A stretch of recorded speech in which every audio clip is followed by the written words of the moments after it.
My name is Jacob Charles Harris. I was born in Bentonville, Arkansas, where I lived for the entirety of my younger and more vulnerable years, until I made the enormous decision to move far away to attend the University of Arkansas in Fayetteville, an enormous 30-minute drive away from my childhood home. But I'd like to talk about my hometown and my favorite places in it because of my temporal and emotional attachment to them. For example, I love the Bentonville Square. It used to be a husk of a community center when I was a kid. The only shops that I remember then were the Station Cafe and the Walton Five and Dime. However, the city began to invest heavily into the area and encouraged trendy businesses to settle in this part of town.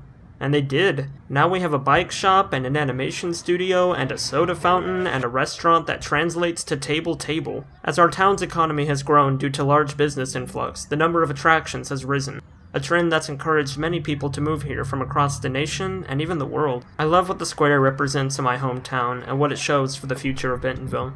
I also fondly love Sugar Creek Elementary, the school where I spent 5 years of my life learning valuable life lessons such as proper shoe tying techniques and multiplication tables. What really made the place special to me was its people. My teachers were fantastic and made their classrooms into fecund intellectual environments. For example, my 3rd grade teacher, Mrs. Whitfield, once gave me and some friends an extra group project to do in our free time when she noticed that we always finished our work early. While some people would scoff at the opportunity to do more work, we found it fascinating as she granted us free rein on what subject we could study. We chose the atmosphere and studied about the troposphere and the mesosphere and the ozone layer on our own time. We even ended up presenting a poster in front of the class.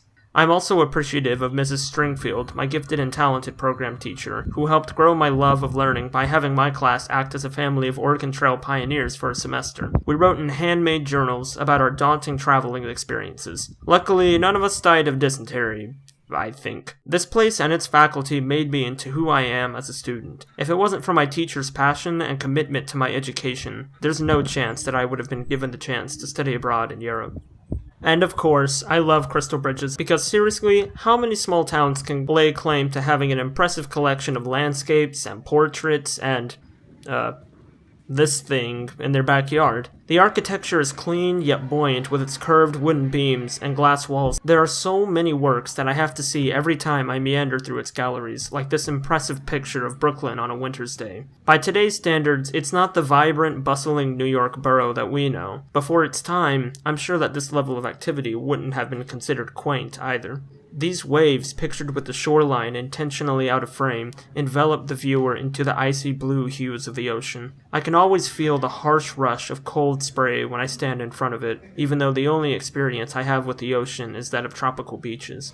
This buzzing orange square by Rothko captivates me with its enigmatic meaning, if it even has one. Some people have described observing a Rothko painting as a religious experience, but so far the only thing I've thought about is wondering if this piece is pretentious or prophetic, a theme that seems present in most contemporary art. Finally, this piece made out of colored string tied to hooks in the wall looks like it could be the cover to a math textbook.